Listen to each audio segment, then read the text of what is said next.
Bonjour à tous.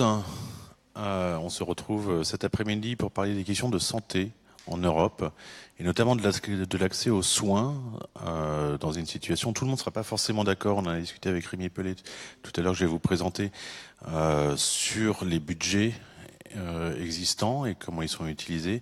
On a la chance d'avoir avec nous le professeur André Muller, qui est docteur en médecine, en biologie et pharmacologie moléculaire, qui est à l'origine de la création du centre du traitement de la douleur. On a Siamak, alors j'ai toujours beaucoup de mal, Siamak Ayababaye, qui est médecin urgentiste, qui a lancé un appel il y a un an à peu près, par rapport la dotation en termes de personnel dans les hôpitaux. Et on a Rémi Pellet qui est avec nous, qui travaille sur les questions financières en lien avec la santé et qui vient de l'Université Paris-Descartes et Sciences Po Paris.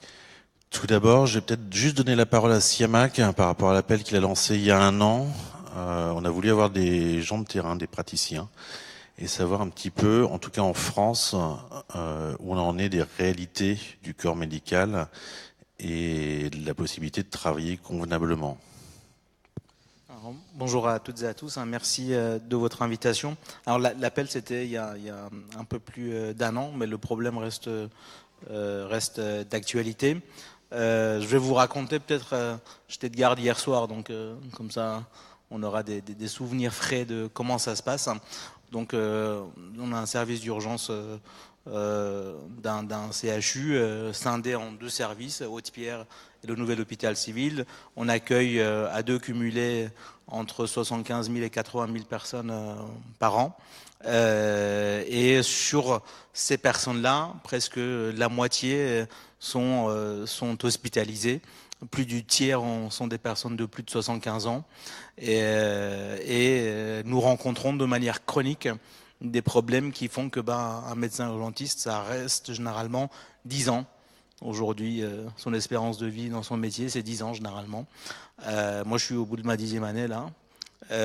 Et donc, on se pose toujours la question, est-ce qu'on va pouvoir continuer? Pourquoi? Pas forcément parce qu'il y a beaucoup de monde, il y a beaucoup de monde, mais ça nous fait pas peur, mais parce que la pression morale au quotidien est très difficile, et parce que quand vous faites de la médecine, mais vous devez vous occuper de l'orientation des patients, qu'il y a de moins en moins de lits de court séjour pour hospitaliser des patients qui sont de plus en plus lourds, avec de plus en plus de handicap, dans un contexte sociétal où on a de l'isolement social, où on a des fragilités psychologiques, où on a de la précarité sociale et énergétique qui se surajoutent à ça. On voit que beaucoup de personnes restent à l'hôpital. Alors, pour certains, pas forcément parce qu'ils auraient besoin de rester à l'hôpital, mais parce qu'il n'y a nulle part ailleurs pour les accueillir. Et que quand il est minuit ou 2 heures du matin, ou parfois quand on est le week-end, le seul endroit où on peut amener quelqu'un qui n'a pas d'autre endroit à aller, ça reste encore l'hôpital. Ce qui est sa vocation. Et ça doit pour ma part le rester. Mais ça influe beaucoup sur ce que nous faisons. Et alors notre hôpital est comme l'ensemble des CHU suite à la réforme de la tarification à l'activité, où on en parlera peut-être plus tard, où le budget c'était plus une dotation globale, mais c'était sur une tarification à l'activité, est en déficit, et donc sur un plan de redressement ou un plan de retour à l'équilibre, et donc des économies sont faites partout, notamment par exemple dans la durée moyenne de séjour à l'hôpital, c'est-à-dire la durée moyenne pendant laquelle on garde un patient à l'hôpital. Et on voit qu'autour de ça vont s'organiser des stratégies. Parce que prenons l'exemple d'une patiente que j'ai eue hier soir, 89 ans, qui a du mal à marcher, qui n'est pas autonome pour pouvoir marcher, qui a un problème aigu de santé de type infectieux qui se traite. C'est pas ça le problème, mais le problème c'est la perte d'autonomie pendant cette durée d'hospitalisation, le fait de réapprendre à marcher, de retourner à domicile avec des aides, la prise en charge sociale et de pouvoir rester à domicile par la suite et de ne pas revenir rapidement à l'hôpital. Or cette patiente avait été prise en charge pour une infection dans un service de l'hôpital, mais était sortie très rapidement, puisque maintenant on essaie de faire en sorte que les durées moyennes de séjour diminuent et qu'il tombe en dessous des 5 jours, qui est l'idéal pour un service de médecine de court séjour. Or, du coup, cette patiente est sortie trop vite et donc revenue ensuite trop vite au service des urgences.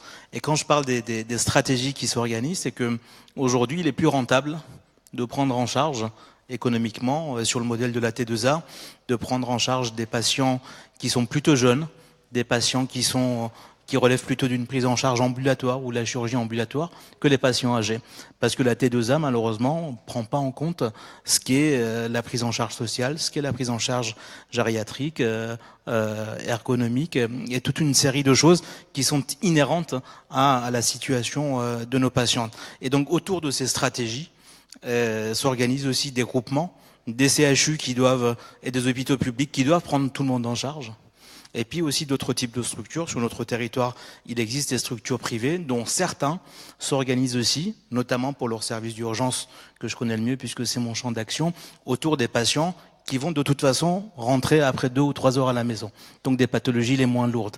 Et s'organise une sorte de sélection, une sorte de distinction qui n'existe pas dans la loi, qui n'existe dans aucune recommandation, qui est d'ailleurs par ailleurs pas autorisé forcément par la loi, ni autorisé par l'autorité de tutelle qui est l'ARS, qui dit que les patients qui doivent être... Juste sur les acronymes. L'ARS, l'Agence régionale de santé, qui est l'autorité du ministère compétente, notamment en matière d'hospitalisation publique et privée sur le territoire. Et donc, qui fait que il y a des services d'urgence qui prendront en charge que ce type de patients. Nous ne prendrons pas les patients très âgés, pas les patients qui ont plusieurs pathologies, pas les patients qui ont des difficultés sociales, pas des patients, par exemple, qui n'ont pas de titre de séjour ou qui relèvent de la demande d'asile, et puis d'autres qui prennent tout. Et donc ça, ce qui fait que notre travail devient de plus en plus pénible, c'est que nous devions, c'est notre métier, on l'assume, prendre en charge toutes ces difficultés, alors que le secteur privé qui participe au service public, qui est subventionné, pour le coup par l'ARS, pour participer à ce service public, ne respecte pas un certain nombre d'obligations en la matière. En tout cas, c'est la réalité de notre territoire. Et donc, il faudrait se poser la question, quand on distribue les fonds publics, à ce que ces fonds publics puissent participer à l'intérêt général et puissent participer à la prise en charge de tout type de patients. On a un problème de micro.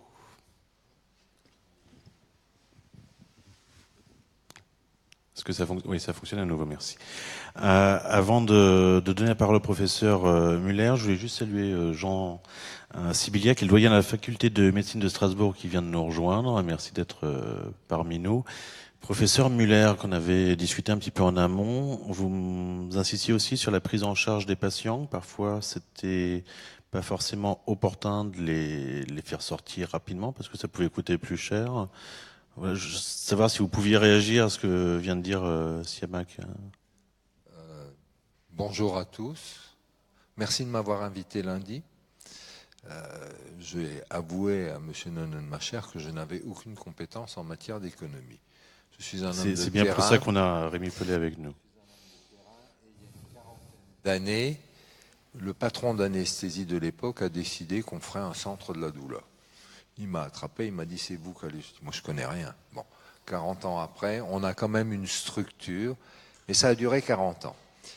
Et les patients douloureux que nous voyons sont essentiellement des douloureux chroniques, c'est-à-dire des gens qui ont une longue histoire, qui traînent avec des douleurs, et pour lesquels tel patient pour qu'il rapporte plus. Et je dois avouer que je suis content d'être à la retraite depuis le mois d'août, même si j'ai encore une petite activité, de ne plus être contraint de jouer avec les finances et parfois de tricher avec la loi pour que ça rapporte un peu plus d'argent. Bon, c'est une structure qui est maintenant reconnue, les centres de la douleur. Nous avons eu cette chance que pour les hôpitaux et l'accréditation, il faut qu'il y ait un affichage structure de prise en charge de la douleur. Il y a quand même eu 3 plans ministériels de lutte contre la douleur. Le 4e qui était en projet avec notre précédente ministre de la Santé, Madame Touraine, n'a jamais vu le jour. Donc, il y a une structure qui existe, mais je vois au quotidien, avec les demandes que nous avons des patients, qui est exponentielle, la difficulté qu'on a à assumer, ce qui explique des rendez-vous dans 6 mois. Pour quelqu'un qui a une douleur chronique et qui en a marre, c'est un peu difficile. Donc, je ne dis pas qu'il faut plus de personnel, mais les modalités de financement et de fonctionnement ne sont pas adéquates pour faire tourner une structure comme ça correctement. Pour l'instant, je vais m'arrêter là. En tant que doyen de la fac de médecine, quel regard portez-vous justement sur ce qui vient d'être dit ? Très impliqué et très intéressé par ce débat, parce que c'est un vrai débat citoyen, et je crois j'aimerais vous dire en introduction 3 choses. Après, j'aurai des choses plus précises, mais 3 choses qu'on doit absolument voir avec beaucoup d'acuité pour comprendre où on va aller. Je pense qu'il y a un premier point, c'est qu'il y a une inéquité, une hétérogénéité des besoins et des populations à toute échelle. À l'échelle de la planète, on ne parle pas du débat nord-sud où il y a une différence finalement en matière de santé publique et de problématiques de santé publique qui a strictement rien à voir. Si vous êtes au Nigeria ou à Strasbourg, la problématique et les besoins de santé publique, non, absolument, c'est un autre monde, une autre galaxie. Il faut déjà avoir conscience de cette hétérogénéité sur notre planète qu'on habite tous ensemble d'ailleurs, accessoirement. Au sein de nos territoires, il y a une énorme hétérogénéité aussi. Hétérogénéité des besoins qui ne sont pas du tout les mêmes en fonction des métiers qu'on exerce, de la société dans laquelle on vit, de l'environnement au sens général. Il y a aussi une diversité de besoins qui est absolument considérable. Ça, c'est 2 points clés, et je pense que l'autre point clé que je voulais évoquer avec vous, c'est qu'est-ce que ces sociétés, ces communautés demandent et accepteraient de payer pour financer une santé qui répondrait à leurs besoins. Ça, c'est un vrai problème de base. Parce qu'après, tout découle de ça. Parce que finalement, on peut l'organiser comme on veut, mais c'est, in fine, c'est l'organisation et donc le financement de l'organisation qui est le levier majeur sur le système. Alors, c'est notre pensée, notre philosophie qui doit générer le modèle économique, mais une fois qu'il est en place, lui-même va, on en parlera certainement, générer un certain nombre de fonctionnements avec des déviations qu'on observe tous aujourd'hui. Donc ça, c'est vraiment un élément d'état des lieux sur 3 points qui sont basiques, simples, mais il faut avoir conscience de ça. Le dernier point en introduction, c'est que le monde a changé, et ce ne sont pas que les populations qui ont changé, mais aussi la technologie, ce que l'homme a apporté comme technologie dans le monde moderne. Ça aussi, il faut avoir conscience aujourd'hui, c'est comme un élastique que vous tendez. Aujourd'hui, c'est l'élastique de la science qui est très récente. Si vous lisez, c'est très intéressant, Science et technologie, c'est il y a 500 ans qu'on s'y intéresse, et qu'on associe science et technologie. C'était totalement dissocié jusqu'à présent. Donc c'est très récent, c'est un passé très récent. Et cet élastique de science et technologie n'arrête pas de s'étendre. En d'autres termes, le problème auquel on est confronté, nous, praticiens, c'est une énorme hétérogénéité entre des possibilités technologiques, ce qu'on appelle l'innovation au sens large, dont tout le monde peut bénéficier.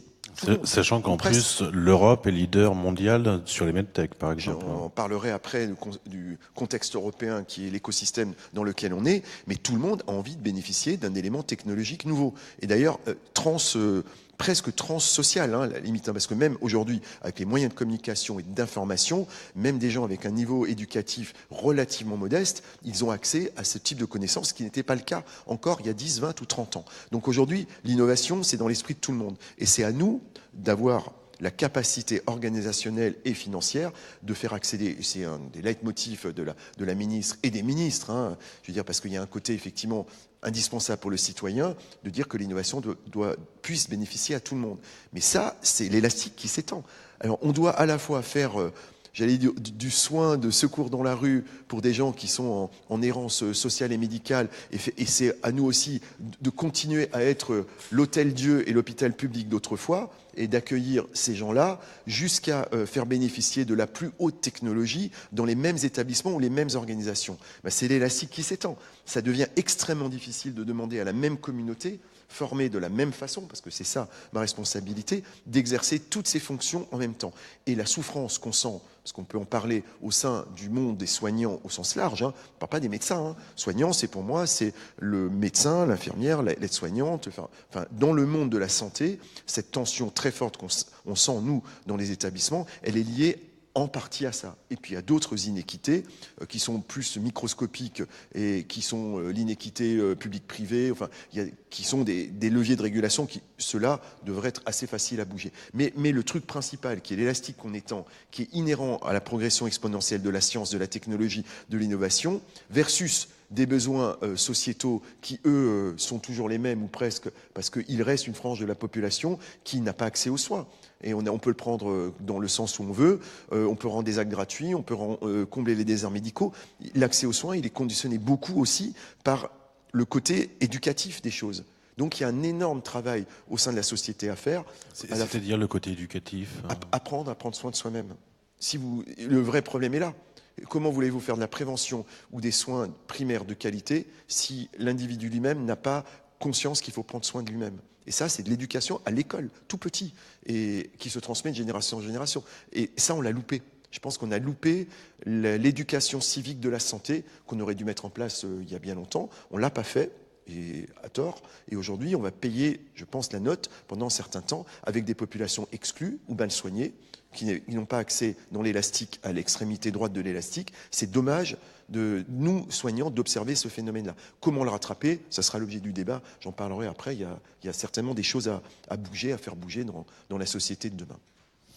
Rémi Pellet, on parle souvent des déficits budgétaires de la santé, des hôpitaux mal équipés, mais c'est aussi principalement, vous me corrigez, professeur Muller, mais en moyens humains aussi, c'est-à-dire qu'on n'a par exemple pas un médecin généraliste qui va pouvoir faire le tour tout le temps des patients. En tout cas, c'est ce qu'on voit régulièrement, en tout cas, ou c'est ce qui est retranscrit.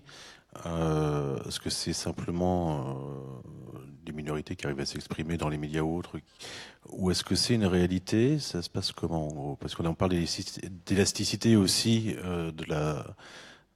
des besoins ou demandes médicales aussi, mais au bout d'un moment, il y a des coûts, il y a des choix d'orientation budgétaire certainement, et il y a des budgets qui sont en hausse ou en baisse selon ce qu'on peut entendre des uns et des autres, en tant que financier pour le coup sur ces questions-là.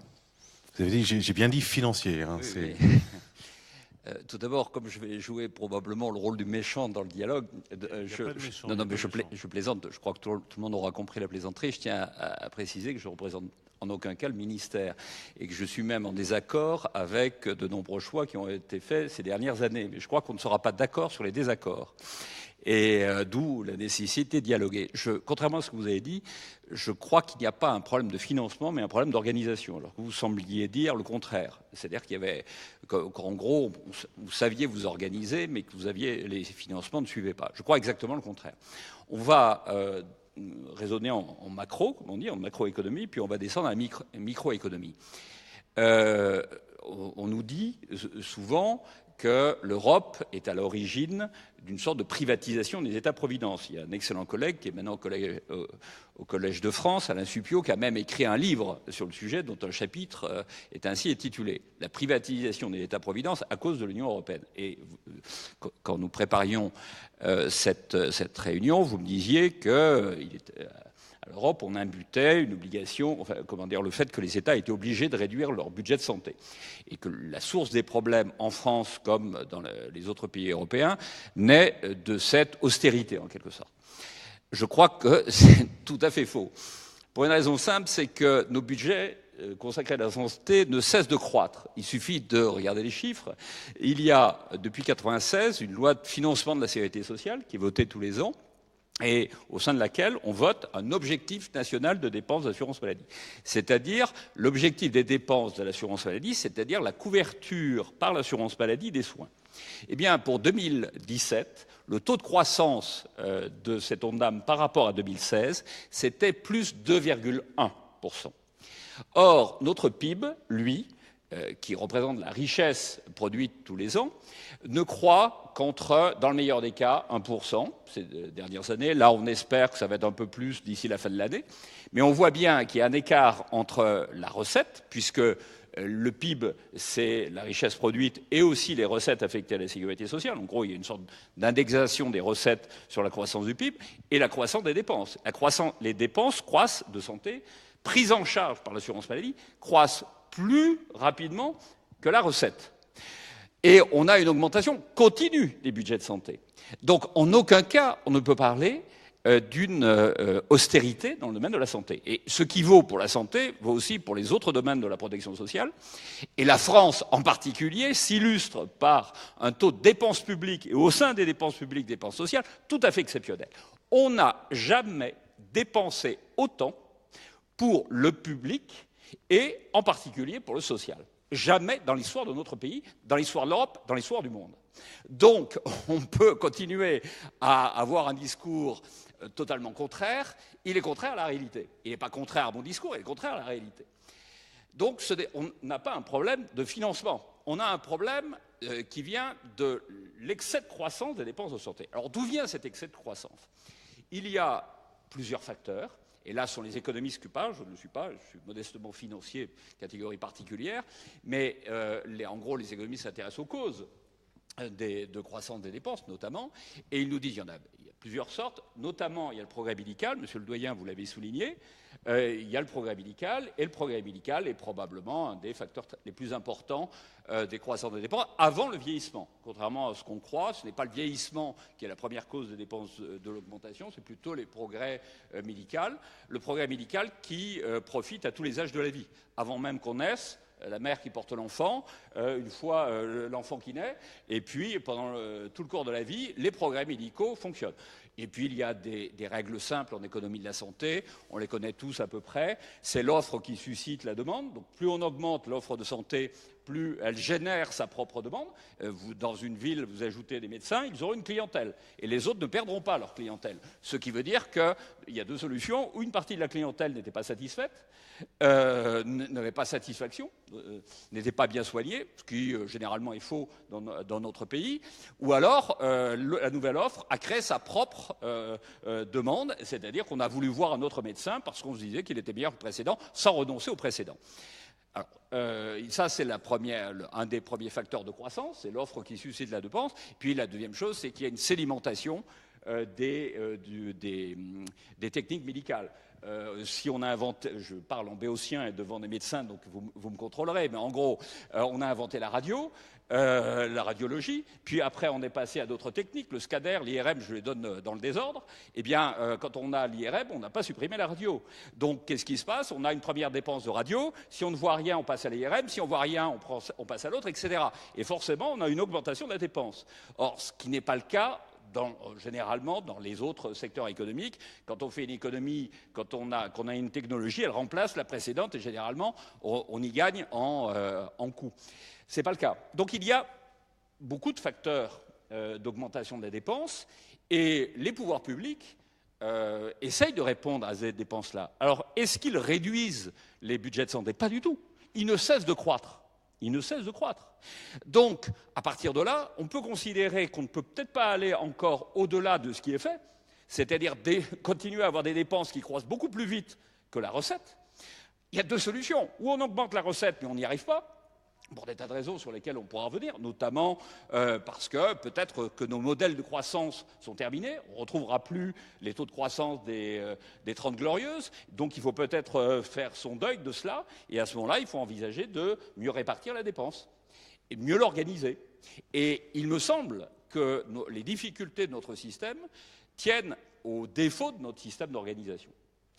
Alors, on a essayé de régler le problème d'organisation au travers d'une réforme financière. Vous en avez parlé, docteur, notamment la tarification à l'activité. Je ne sais pas le temps que nous avons, et je ne veux pas monopoliser l'attention. On a 1h30 en tout. Mais on peut en dire un mot, si vous voulez, de la tarification à l'activité. Je l'explique en un mot pour ceux qui ne connaîtraient pas. Ben, c'est très simple, c'est de la comptabilité analytique.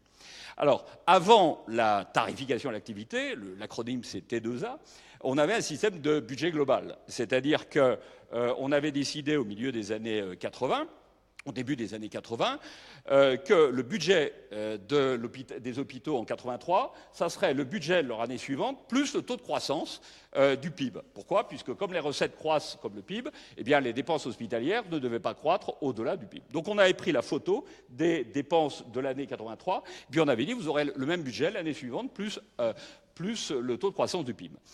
Le résultat, c'est qu'il y avait des hôpitaux qui trichaient, qui gardaient les patients longtemps et qui ont pu bénéficier de ce système sans qu'il soit jamais remis en cause, et d'autres hôpitaux dont le taux de croissance d'activité dépassait le taux de croissance du PIB et dont le budget se réduisait relativement.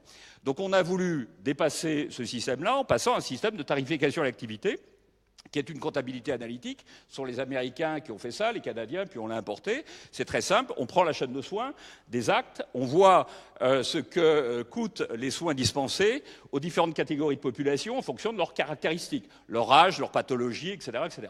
Et on calcule un coût moyen. Et là-dessus, on dit aux hôpitaux, bien, quand vous traiterez un patient de plus de 85 ans avec telle pathologie, dans telle situation, il y aura tel tarif. Voilà le principe.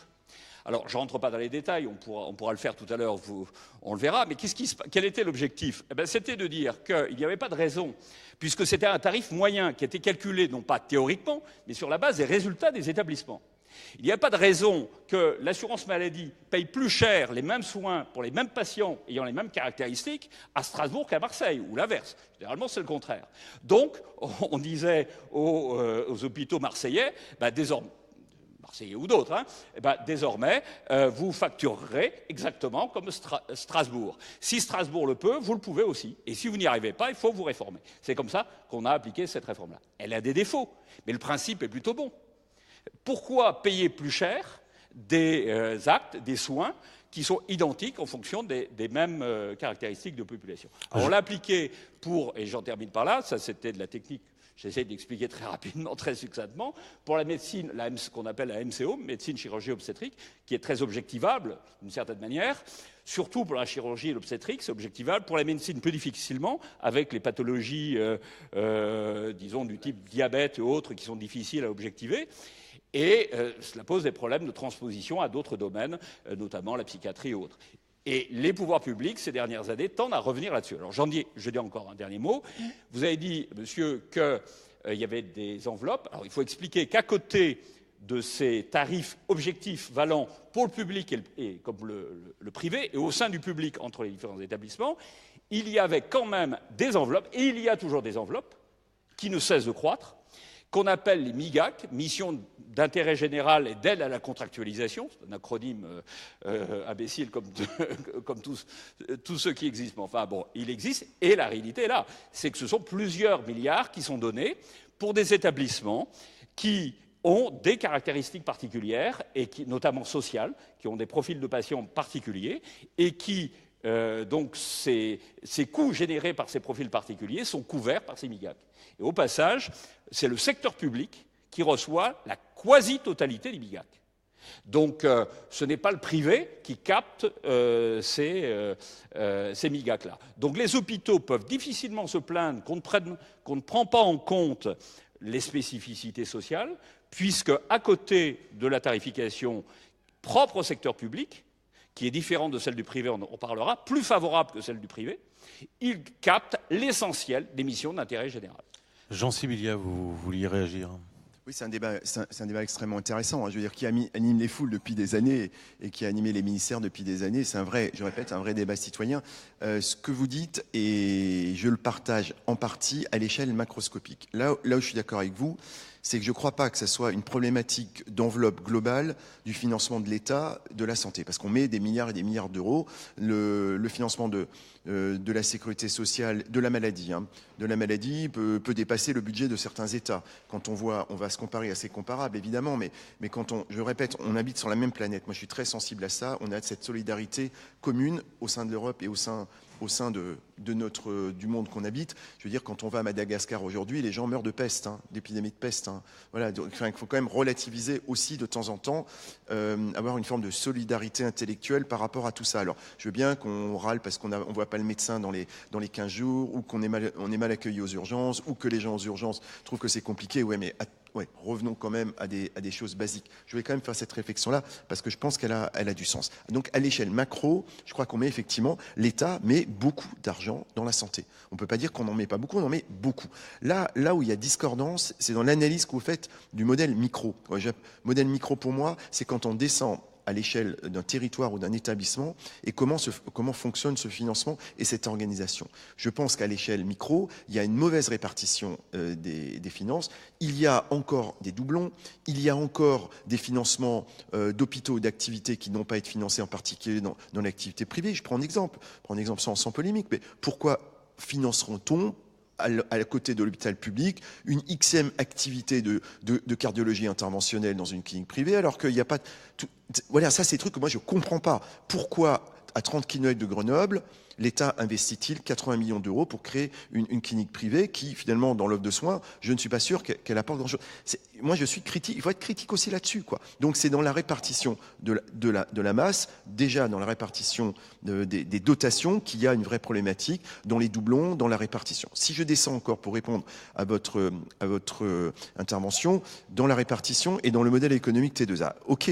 Sauf que ce que vous dites est vrai, à condition qu'on accepte que le modèle de mesure et l'outil de mesure il soit ad hoc. Moi, je ne suis pas du tout d'accord avec votre analyse. Je ne pense pas que les GHM soient un GHM aujourd'hui utilisé pour calculer et pour tarifier la T2A et le modèle de tarification peau de chagrin de la T2A soit adapté à ce qu'on fait réellement individu par individu. Donc, je vais expliquer ce qu'est la T2A pour les gens. Mais l'acronyme T2A, tarification à l'activité. C'est ce qui a été décrit, ce que vous avez longuement décrit, ce qui me permet de reprendre l'acronyme. Donc, tout ce que vous dites est vrai, mais il y a un prérequis. Est-ce que l'outil de mesure est légitime? Je ne crois plus qu'il soit légitime dans l'État. Il y a eu des rapports nombreux, il y a eu des tentatives et toujours en cours des missions qui sont en train de revoir la problématique de la T2A, les outils de mesure, etc. Je pense qu'il faut continuer à travailler le sujet et je pense notamment, je reviens sur l'innovation, puisque c'est l'innovation qui coûte cher. Aujourd'hui, c'est impossible qu'un établissement public travaille sur la formation, l'innovation et la recherche avec une dotation comme elle est donnée aujourd'hui, qui est l'ex 13% supplémentaire dans le cadre du budget global, ex-budget global. Quand on a basculé en tarification à l'activité, on a donné 13% aux établissements publics pour faire la formation et la recherche. Sauf que rien n'est linéaire. C'est-à-dire que le progrès d'il y a 25 ans maintenant, j'ai oublié l'année de la bascule, c'est une vingtaine d'années à peu près, la bascule T2A, c'était... 99 en principe, mais ouais. c'était progressif. Voilà, une vingtaine d'années, que la problématique de l'époque, elle n'est plus la même. Donc la dotation de 13% en plus pour les établissements qui font la formation, l'innovation, la recherche, elle est obsolète aujourd'hui. Aujourd'hui, on demande, nous, une non-dame, on est à 2.1, mais non-dame spécifique, recherche-innovation, pour que dans les établissements où il y a de l'innovation, de la recherche, de la formation, on puisse abonder les moyens, et par répartition des moyens différents, abonder des moyens pour permettre le développement et l'accès à l'innovation de l'ensemble des gens qui viennent dans le secteur public. Voilà. Donc vous voyez qu'il y a plein, on n'a pas le temps évidemment de reprendre point par point en micro toutes ces choses-là, mais c'est l'addition de toutes ces défaillances d'aujourd'hui, qui était peut-être quelque chose de vertueux autrefois, c'est ces petites défaillances et ces multiples petits ajustements qu'on n'a pas qui font que le système dysfonctionne parce que, in fine, quand vous regardez dans les établissements, et je vais revenir aux acteurs de soins, aujourd'hui, il y a un immense malaise des acteurs de soins. Enfin, ça, c'est pas une vue de l'esprit, c'est pas une vue de l'esprit. Alors que, par ailleurs, on offre l'offre de soins pour le citoyen reste encore de qualité. Mais elle ne le restera pas si on n'agit pas de façon maintenant majeure pour que ça se réforme. On a besoin d'une réforme du système de soins et de sa tarification. Siamak, vous souhaitiez compléter? D'abord sur le fait que les dépenses augmentent. Oui. Au-delà de l'objectif, oui. En même temps, l'espérance de vie augmente. En même temps, le nombre de personnes qui vivent aujourd'hui avec des maladies chroniques et vivent même parfois dans des états végétatifs. Hier soir, j'avais 3 patients qui étaient des patients grabataires au stade végétatif. Ça veut dire aucun contact, qui sont aujourd'hui, qui sont vivants, qui viennent pour des problèmes aigus, qu'on traite, et qui, pour la plupart, en tout cas pour les 3 d'hier soir, passeront le cap et retourneront en maison de retraite, par exemple. Donc, ce type de patient, il y a quelques années, où il y a 20 ans en arrière, 30 ans en arrière, il n'y avait pas. Donc ces dépenses-là sont des dépenses qui sont nouvelles, elles continueront. Mais c'est lié, comme vous le disiez, monsieur le doyen, à la question du modèle de société, du projet de société ou de civilisation que nous avons. Soit on prend soin de tout le monde, sans distinction, avec les meilleurs soins disponibles et les meilleurs soins possibles, soit pas. Et c'est pas le même monde, c'est pas la même société. Et donc ça, forcément, ça induit des dépenses. Donc il faut en être conscient. Ensuite, sur le fait qu'il y ait des améliorations à l'intérieur et d'organisation, absolument d'accord. Et l'hôpital public, à l'intérieur de l'hôpital public, il y a beaucoup à faire. Moi, je le dis, par exemple, sur la disponibilité des lits d'hospitalisation. Aujourd'hui, vous avez des lits de médecine, vous avez des lits de chirurgie, vous avez des lits par spécialité. Et quand un patient, il arrive, le patient, finalement, quand il a besoin d'être hospitalisé, il a besoin d'un lit. Mais sauf que ce lit-là, il appartient à tel service, à telle spécialité, et que ce lit-là peut pas être disponible. Alors on comprend les services, chacun a son activité, chacun doit faire son travail dans sa spécialité. Et en même temps, on pourrait se dire que quand il y a des lits libres en chirurgie, pourquoi je ne pourrais pas les utiliser pour un patient qui relève des soins qui ne sont pas des soins chirurgicaux, médicaux? Pourquoi ce serait impossible? Dans notre monde d'aujourd'hui, dans notre hôpital d'aujourd'hui, malgré des progrès depuis quelques années, aujourd'hui c'est encore impossible. Et donc on a des patients qui restent 12 heures, 13 heures, 14 heures, 24 heures. L'année dernière on a eu encore 36 heures sur un brancard. Voilà. Ça c'est des problèmes d'organisation de l'hôpital public et c'est des problèmes qui peuvent être gérés à l'intérieur. Mais il faut encore un mouvement et les hôpitaux. Alors c'est une question d'échelle et de taille aussi. Je veux dire, quand on prend le CHU de Strasbourg, c'est 11 000 salariés, c'est le premier employeur du département, donc forcément difficile à manager. Mais peut-être pour que ça puisse être bien managé, il faut aussi un peu de démocratie au sein de l'établissement. Il faut que dans les équipes, que dans les services, que ce soit les soignants, on puisse avoir un petit peu notre mot à dire et que ça ne soit pas sur l'organisation descendante. Je reviens juste encore un peu sur la T2A. Alors la T2A, je pense que ça part d'un bon principe sur le fait de rémunérer au mieux, au plus près de la réalité et au plus juste prix. Sauf que comme pour le paiement à l'acte en médecine libérale, alors moi je suis depuis longtemps, je pense que le paiement à l'acte est un vieux modèle de la médecine libérale française qui existe, qui a son utilité, mais qui appelle peut-être à évoluer. Parce que c'est un modèle qui est inflationniste. Parce qu'à un moment donné, quand un acte rémunère et que le second acte rémunère encore et que le troisième rémunère, on a tendance à en faire plus. Et que parfois, mes collègues dans les services de spécialisation de médecine m'expliquent que si le patient, je le fais sortir et que je le réadmets derrière, c'est plus rentable. Alors que ça n'a aucun sens en termes de soins. Ça n'a aucun sens. Ou par exemple, moi, quand j'ai pas de lit et qu'un patient reste à l'unité d'hospitalisation de courte durée des urgences plus de 48 heures, comme ça arrive quand même assez régulièrement, on n'est plus rémunéré. Et que ce qui est vrai aussi, c'est qu'une appendicite, vous pouvez en faire 10, 20 dans la journée. Et c'est plus rémunérateur qu'une mamie qui chute et qui a du mal à remarcher. Ça aussi, c'est aussi une réalité. Donc T2A, pourquoi pas? Mais il faut de la pondération, il faut que ça colle aussi à la réalité des patients et à la réalité du travail qui est fourni par les praticiens pour que ces patients-là puissent entrer. Et ces praticiens, il y a de la prise en charge sociale, il y a de la prise en charge psychologique. Genre, il y a tout un certain nombre d'acteurs dans le maintien à domicile et dans la gérontologie, dans le réseau gérontologique qui travaillent. Donc je pense que la T2A, pourquoi pas, mais la T2A doit être réformée, pondérée pour coller à la réalité du travail que nous faisons. Or aujourd'hui, ça colle à une réalité de tarification budgétaire et ça a une tendance qui est hyper inflationniste. Et puis pour terminer sur la souffrance au travail des soignants, moi je peux en parler, je disais tout à l'heure la durée de vie moyenne des médecins urgentistes c'est 10 ans. Et encore 10 ans aujourd'hui, c'est un taquet supérieur, même s'il y a eu beaucoup d'améliorations en termes d'heures de travail, il y a eu une réduction de nombre d'heures de travail. Mais quand on regarde les infirmières chez nous, il y a 90% de turnover, 90% sur les 6 dernières années, sur les 2 services des urgences du CHU. Et quand je parle avec les collègues soignantes, c'est qu'elles ne veulent plus travailler dans des conditions comme ça, où elles n'arrivent plus à prodiguer du soin dans la dignité, dans l'humanité. Et là où il y a aussi un autre problème d'organisation dans l'hôpital public, c'est le management humain de ces personnels. Aujourd'hui, on est dans des niveaux qui sont beaucoup trop hiérarchiques, beaucoup trop centralisés. Je disais tout à l'heure, on a besoin de la démocratie au sein de l'hôpital. On a besoin d'avoir une démocratie sanitaire qui puisse fonctionner à l'échelle d'un territoire et on n'aurait peut-être pas vu les énormités qu'ont été le financement de cliniques privées, première reprise, deuxième reprise, sur les mêmes segments d'activité que l'hôpital public, alors que l'hôpital est en déficit. S'il y avait eu des débats peut-être citoyens autour de ces questions, si on s'en était saisi, et puis on aurait peut-être eu des services qui fonctionnaient mieux. En tout cas, je trouve que c'est une anomalie aujourd'hui qu'on puisse refuser. Et sur notre territoire, il y a certains services d'urgence privés qui sont financés par l'argent public, qui refusent de prendre en charge des personnes qui sont très âgées, qui refusent de prendre en charge des patients qui n'ont pas leurs papiers, qui sont SDF, qui sont alcoolisés, qui ont des problèmes psychiatriques. Or, c'est aussi ça notre société.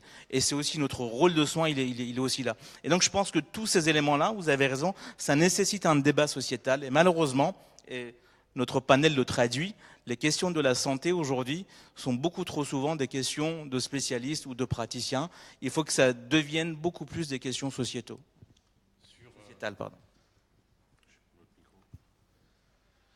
Sur les nouvelles réalités démographiques, qui ont l'air d'être aussi un enjeu primordial en termes de budget, dans le livre blanc de la Commission européenne sur l'avenir de l'Europe, était écrit la volonté suivante, celle d'une modernisation profonde des systèmes de protection sociale sera cependant nécessaire pour que ceux-ci restent abordables, premier point, et s'adaptent aux nouvelles réalités démographiques de l'organisation du travail, et donc aussi du vieillissement des populations, etc. Et ça été dit à plusieurs reprises.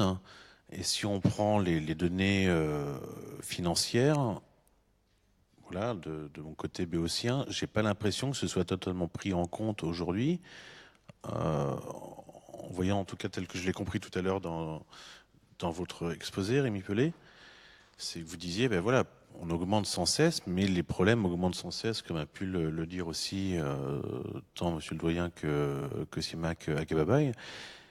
Et on a l'impression qu'il y a un retard monstre par rapport aux réalités de terrain. Je ne sais pas si je suis très clair par rapport à ce que j'essaye de vous expliquer. Vous avez l'air dubitatif, mais on a effectivement des populations vieillissantes, on a des nouvelles maladies qui apparaissent, on a un nombre croissant de patients. Ça m'a étonné, tout à l'heure vous parliez de clients, alors qu'on traite des patients, et qu'un client c'est quelqu'un qui vient acheter quelque chose, un patient c'est quelqu'un qui vient se soigner ou essayer de se sauver la vie quelque part, hein, qu'on lui sauve la vie. Et le terme de client en tant que simple citoyen m'a un peu surpris. Mais voilà, je voulais voir votre réaction là-dessus, parce que ça c'est vraiment pris en compte dans les calculs budgétaires en hausse aujourd'hui. J'ajouterais une dimension importante qui a été évoquée, effleurée par Simak avant, c'est qu'aujourd'hui, parce que ça parle, un cancer autrefois, la moitié des cancers mouraient dans les 2 années. Aujourd'hui, le cancer est devenu une maladie chronique. Les gens vivent 10, 20, 30 ans. Moi, je soigne une maladie qui s'appelle le myélome. C'est une maladie cancer des os. Les gens mouraient en 24 mois. Aujourd'hui, ils atteignent au moins 20 ans de survie. C'est pas le même coût pour la société. De plus, dans ces pathologies-là, le traitement induit d'autres maladies derrière. Donc en fait, une maladie qui disparaissait, un malade qui disparaissait, il reste malade avec plusieurs maladies. Et ça, il n'y a pas de linéarité. Et c'est pour ça que le modèle de linéarité entre les ressources et le coût, il est pas pertinent. Parce qu'effectivement, le coût, il est exponentiel.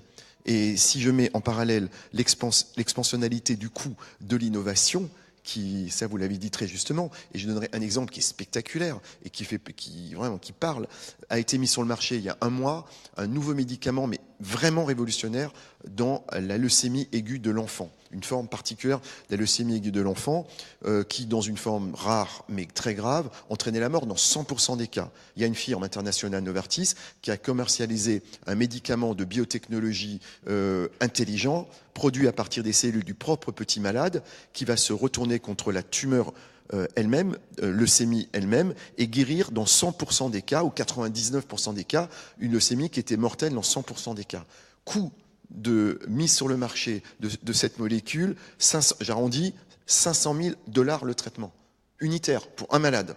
Donc vous voyez, c'est pas linéaire, quoi. C'est pas linéaire. Enfin, quand on est dans les coûts de traitement du cancer avec nos bonnes vieilles chimiothérapies issues du Taxotere ou ce que vous voulez, où c'était quelques centaines ou milliers d'euros, là, on est en termes de centaines de milliers d'euros qui économisent une vie et la vie d'un enfant. Ce qui, pour un économiste, est difficile à mesurer. Hein. C'est quoi le prix d'une vie ? Personne ne sait mesurer ça. Donc si on est dans un modèle analytique complet, en coût direct, indirect, coût intangible et coût de la vie, et pas seulement en quali, parce que c'est qu'une façon de voir le problème. Si on est, dans un modèle économique inclusif, c'est quoi le coût ? Qu'est-ce qu'on produit de bien-être et d'argent pour la société ? Et on le mesure sur combien de temps ? 5 ans, 10 ans, 15 ans. Vous voyez que c'est des problèmes gigantesques, hein, que je crois que peu d'économistes savent résoudre, hein, parce que c'est un modèle extrêmement compliqué, et qui donc devient problème de société et de choix de société. Est-ce qu'on va accepter, nous, d'augmenter nos cotisations sociales individuellement ? Aux États-Unis, le problème est réglé. Hein. C'est comme ça, les assurances privées, elles vous disent vous adhérez, et moi, si vous adhérez, vous payez tant, mais je vous assure ça. Et dans le panel, il y a ou il n'y a pas. Et vous payez, alors si vous voulez pas grand-chose, ça coûte pas cher. Si vous voulez beaucoup, ça coûte très cher. Mais vous achetez votre Enfin, une chance dans la vie, quoi. Alors c'est un modèle totalement différent du nôtre. Moi, j'ai pas d'avis. Je préfère mon modèle à moi, quoi. Parce qu'un modèle de solidarité, un modèle, parce qu'on a été biberonné, nourri de ça, donc on est sensible à ça. Mais probablement que la vraie vérité, elle doit être un équilibre entre les deux. Je pense. Ça me paraît plus sage. Ce qui est certain, Ce qui est certain, c'est que je ne me place pas du tout dans ce type de... Comment dire, je ne me reconnais pas dans cette façon de poser problème. Pourquoi? D'une part parce que je ne suis pas compétent, et d'autre part parce que je doute que quelqu'un soit compétent pour les régler tels qu'ils sont posés. Je pense qu'il vaut beaucoup mieux poser le problème, en tout cas il me semble plus simple, et c'est là-dessus que je suis un tout petit peu compétent, en cherchant à comprendre ce que pourrait être l'organisation d'un système de soins, et plus performant que le nôtre. Est-ce qu'il faut en inventer un démocratiquement par la convocation d'une assemblée de citoyens, c'est ce que vous semblez proposer?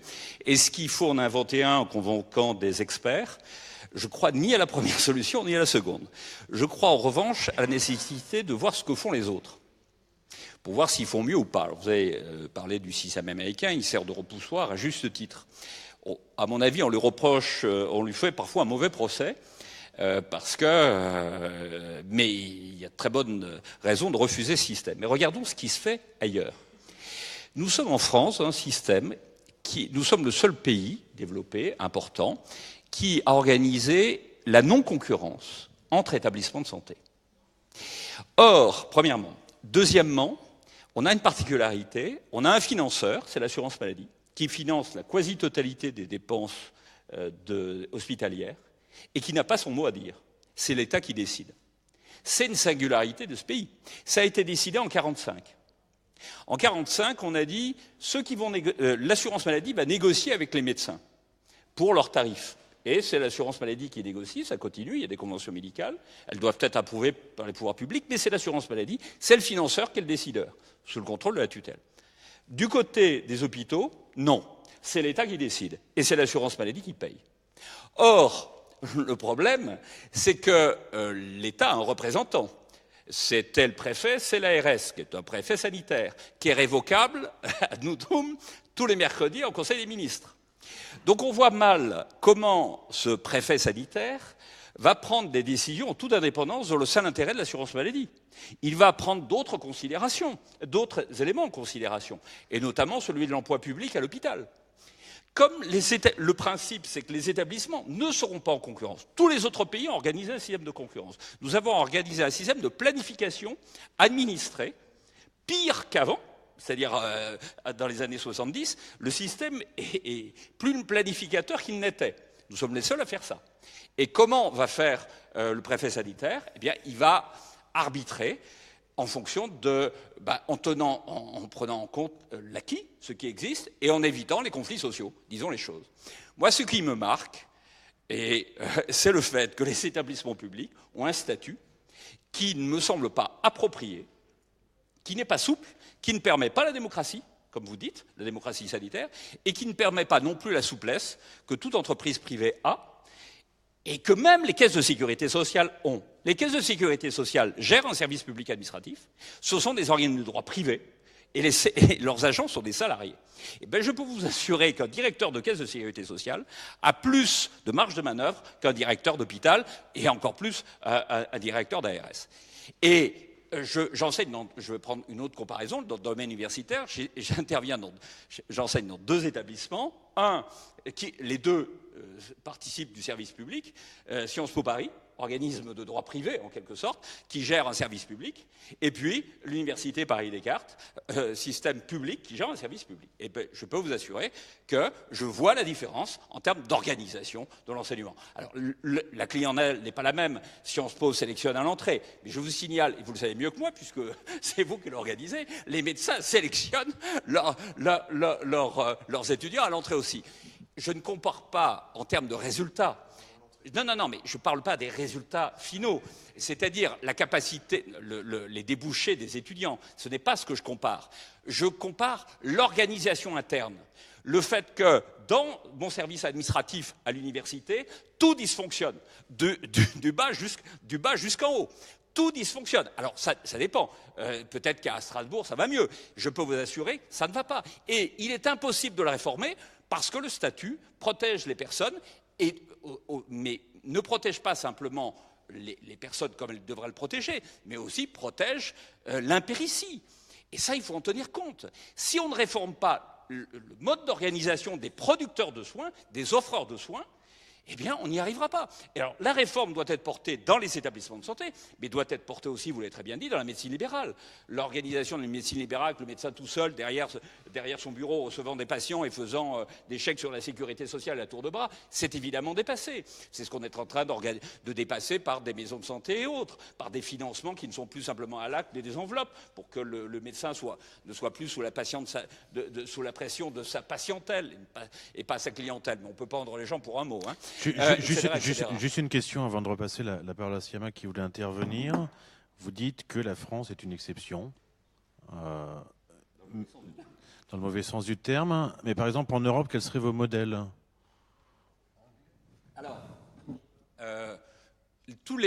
les Pays-Bas ont organisé une concurrence entre établissements de santé, mais aussi entre assureurs. Pour ma part, je suis contre, par exemple, la concurrence entre assureurs. D'ailleurs, ils en reviennent parce qu'ils ont organisé des mécanismes de mutualisation entre assureurs maladie. Donc, ils font de la mutualisation après coup. Moi, je suis pour un système de monopole de l'assurance maladie, mais je suis pour une répartition des compétences entre l'assurance maladie et le privé différente de celle qui existe aujourd'hui. Donc, vous voyez, je n'ai pas un point de vue libéral, systématiquement libéral. Surtout, je considère que l'assurance maladie doit rester en situation de monopole et parce qu'elle organise une mutualisation et donc une solidarité.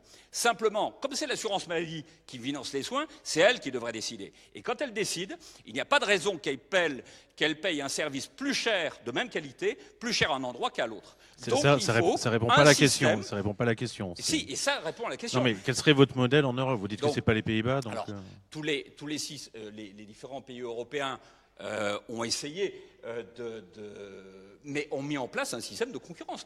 En Angleterre, un système étatique. Bon, il y a un système de mise en concurrence des établissements de santé. En Allemagne, c'est la même chose. Alors, je ne dis pas... Entendons-nous, le problème, c'est qu'on... Moi non plus. Mais oui, mais pourtant, vous avez l'air de privilégier ce système. Non, mais c'est ça le problème. Toujours un modèle en disant je n'ai pas parlé de modèle, c'est monsieur qui me parle de modèle. Il me dit, est-ce que vous avez un modèle ? Je dis, il n'y a pas de modèle, je dis simplement, il y a des techniques.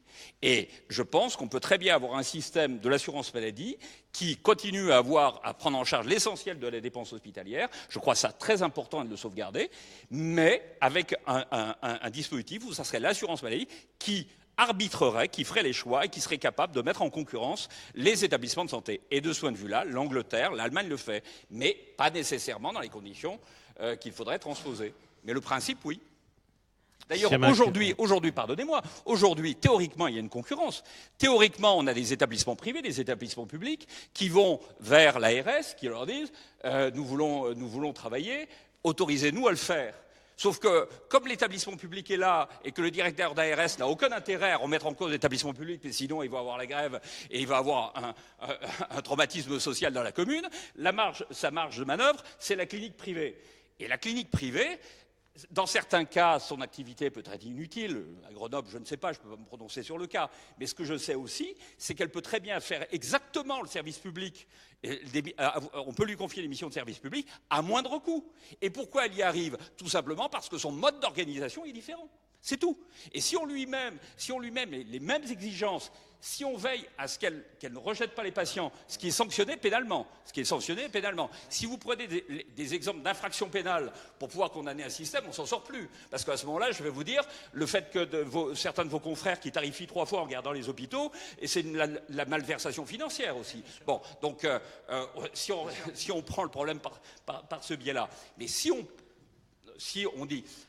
dans un système normal où il n'y a pas de défaillance, où il y a des systèmes de contrôle, on pouvait organiser une mise en concurrence des offreurs de soins afin que l'assurance maladie ne paye pas plus cher un service qu'elle ne le devrait, eh bien, je pense que ce mécanisme-là serait meilleur que celui que nous connaissons. Or, la T2A a été conçue selon cette logique, mais elle n'est pas appliquée selon cette logique.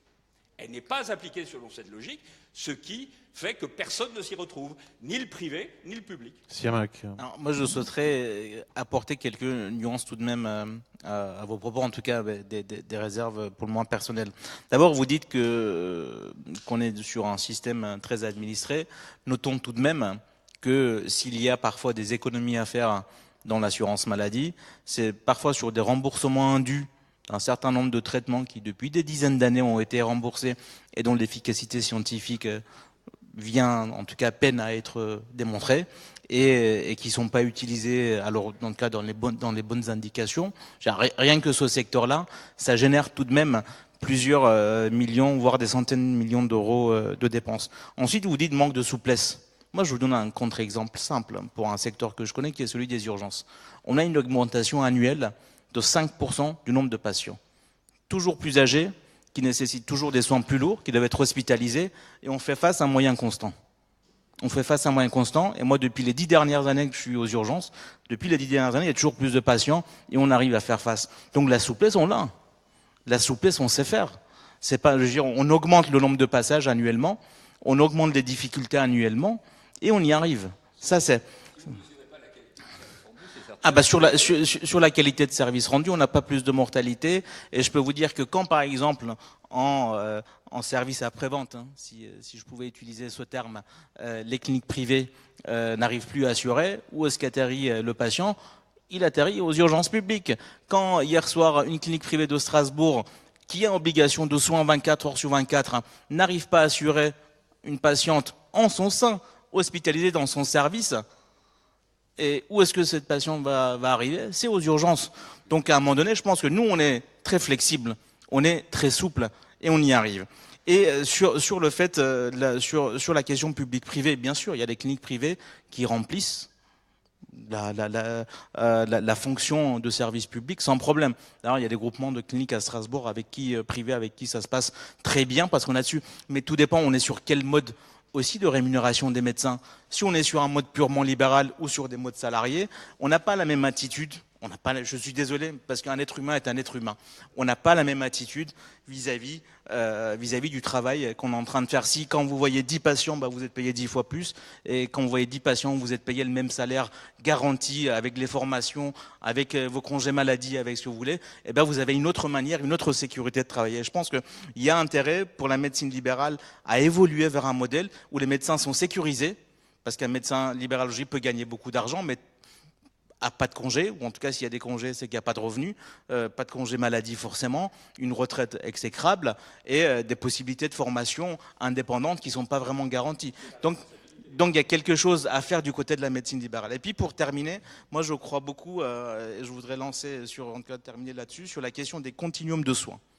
Je pense qu'un des débats, on a parlé des différences nord-sud, et puis on a également des disparités géographiques au sein de nos territoires. Si on pouvait se fixer comme objectif qu'en tout point du territoire national, on devrait, pour avoir accès aux soins de qualité, selon les normes, selon les recommandations que nécessite son état de soins. Si déjà on se fixait cet objectif-là en termes d'aménagement du territoire, un aménagement sanitaire, ce serait déjà quelque chose qui serait intéressant. Et ça permettrait une allocation des ressources, à mon avis, intéressante, en supprimant parfois effectivement des doublons et en organisant mieux les choses. Du soin le plus primaire, que peut être le médecin de proximité, le médecin de famille, au soin le plus technique, qui peut être un geste invasif, comme une coronarographie, qui doit être pratiqué dans les 90 minutes suivant la douleur. Et donc, du plus petit bobo, ou de soucis de santé, ou de besoins de santé, jusqu'au plus compliqué, on devrait sur tout point de territoire organiser ça, en utilisant des acteurs publics, en utilisant parfois les acteurs privés, mais tout en ayant l'intérêt général qui est de fournir à notre population le meilleur soin possible dans notre pays. Juste avant de passer la parole à Jean Sibilia, j'ai toujours quelque chose qui me trotte depuis tout à l'heure. Vous parliez de ce fameux médicament à $500 000. Il y a une partie de ces recherches, alors peut-être pas sur celui-ci, mais sur d'autres, qui sont financées par des budgets publics, européens ou nationaux.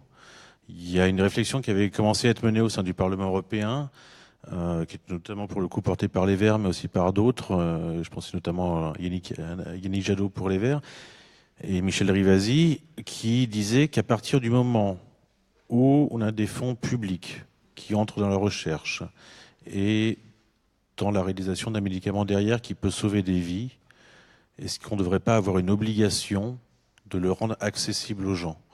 Parce que ce soit vous, moi, ou Rémi Pellet ou autre, par exemple, on a un enfant et voilà, c'est 500 000 euros le coût de sa vie, si j'ai bien compris, alors qu'en fait, c'est financé, en tout cas pour certains médicaments, par la recherche publique. À cette question et je ferai un commentaire sur la gouvernance parce que je partage votre point de vue totalement sur la gouvernance.